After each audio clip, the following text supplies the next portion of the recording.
मंडळी, आपल्या आजूबाजूला आपण असे अनेक लोक पाहतो की ज्यांना कष्ट करायला नको, पण फळ मात्र लगेच हवे असते.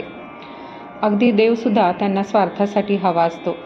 या समासामध्ये श्री समर्थांनी अज्ञानी, आळशी माणसे आणि विवेकी माणसे कोणती यांचे वर्णन केले आहे.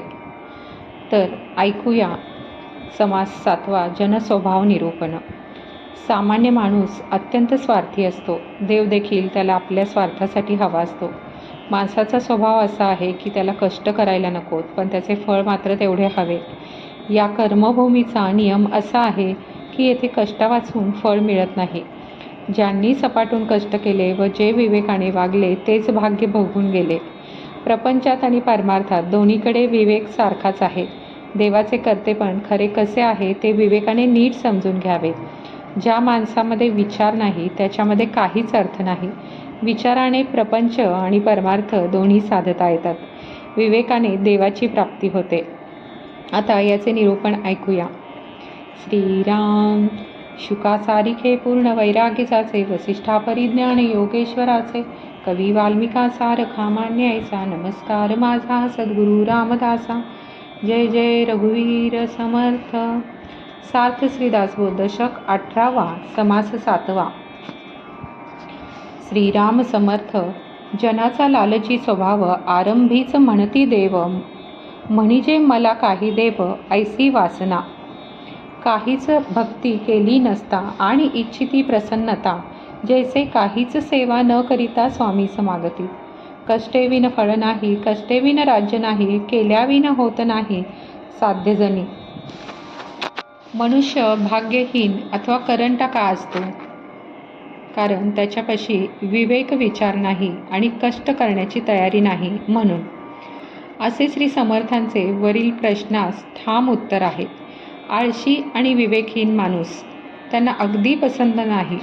कष्टाळू विवेकशील माणसाच्या मागे भाग्य लागते अशी त्यांची संपूर्ण खात्री आहे. सामान्य जणांचा स्वभावच मुळी स्वार्थी आणि लोभी असतो. ते जेव्हा देव हा शब्द उच्चारतात तेव्हा आरंभीच मला काहीतरी द्यावे अशी वासना त्यांच्या मनामध्ये असते. ते देवाची भक्ती मुळीच करीत नाहीत आणि देवाची प्रसन्नता व्हावी अशी अपेक्षा करतात. एखादा नोकर काहीही सेवा न करता मालकापाशी पगार मागतो, तसा हा प्रकार आहे. या जगामध्ये कष्टावाचून फळ मिळत नाही, कष्टावाचून राज्य मिळत नाही, कष्ट केल्यावाचून जगामध्ये कोणतीही गोष्ट साध्य होत नाही. आळशीपणाने कार्याचा नाश होतो असा प्रत्यक्ष अनुभव येतो. असे असून हीन प्रतीचे लोक कष्ट करण्यात चुकारपणा करतात. जे लोक आधी कष्टाचे दुःख सोसतात तेच लोक पुढे सुखाचे फळ भोगतात. जे लोक आधी आळसाने सुखावतात तेच लोक पुढे दुःख भोगतात. प्रपंच असो किंवा परमार्थ असो, दोन्हीकडे विवेक सारखाच असतो. पुढची बरोबर योजना आखून वागण्याचे महत्त्व प्रत्येकाला कळले पाहिजे. आपण जेवढे मिळवले त्यापैकी काही शिल्लक न ठेवता सगळे जर खाऊन फस्त केले तर पुढे कठीण काळ आल्यावर जगणे कठीण पडते. म्हणून पुढची योजना करून जे वागतात ते शहाणे ठरतात. या जगामध्ये सुखाने जगण्याला साठवलेला पैसा उपयोगी पडतो, तर परलोकात समाधान राहण्यास परमार्थ उपयोगी पडतो.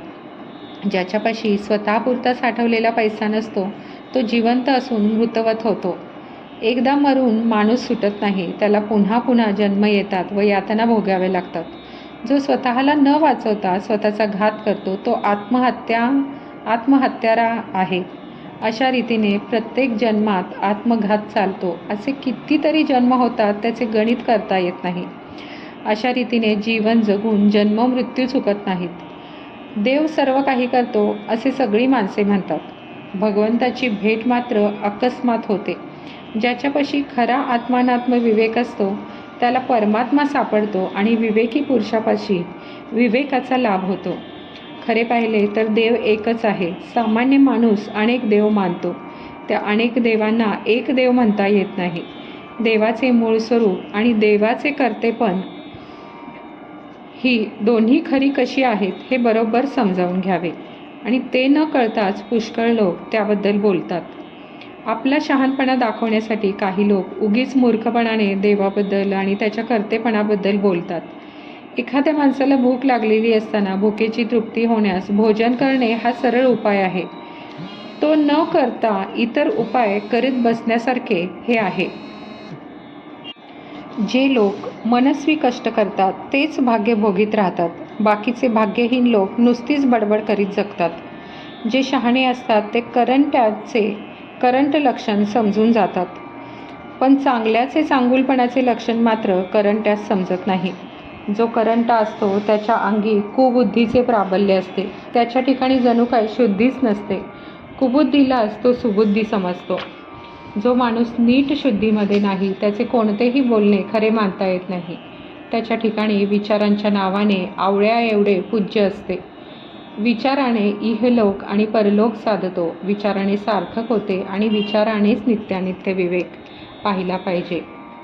इति श्री दासबोधे गुरुशिष्य संवादे जनस्वभाव निरूपण नाम समास 7वा समाप्त. जय जय रघुवीर समर्थ. तुम्हाला हा जनस्वभाव निरूपण हा व्हिडिओ आवडल्यास कमेंट, लाईक, शेअर करा आणि पुढील व्हिडिओसाठी आंतरदेव निरूपण या व्हिडिओसाठी हे चॅनल सबस्क्राईब करायला विसरू नका. श्रीराम.